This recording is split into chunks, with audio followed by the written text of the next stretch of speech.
Sembla que ha picat. Merda. M'he dormit.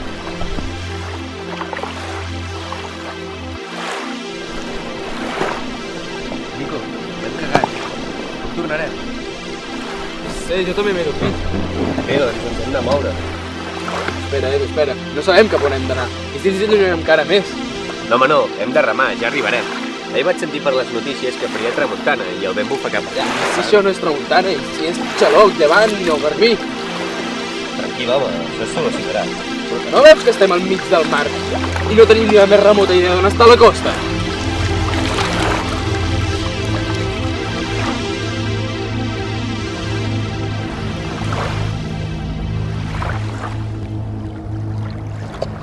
On estan els rems? No pot ser que tampoc tinguem rems. Això serà la fusió de la meva ànima. Se'ns han escapat. El mar se'ls deu haver endut. Com que se'ns han escapat? No sabia que els rems tinguessin vida pròpia. Doncs estan a l'aigua, poden estar a 1 metre o a 5 quilòmetres. Ens hem d'intentar buscar-los. D'acord, d'acord.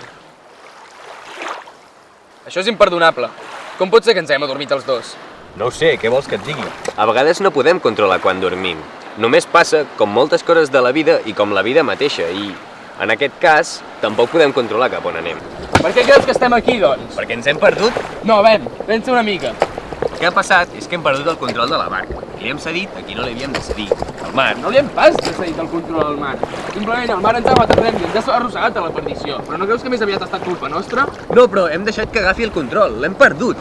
Ja, És però tan que- greu com si haguéssim tirat els rems a l'aigua.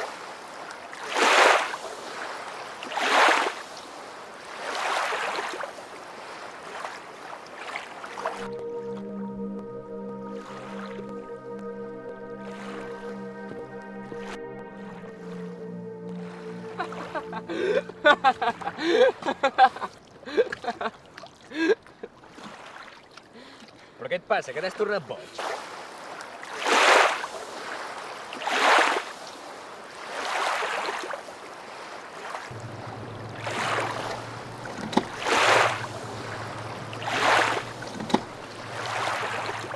Deixar que s'acabi aquí, Edu.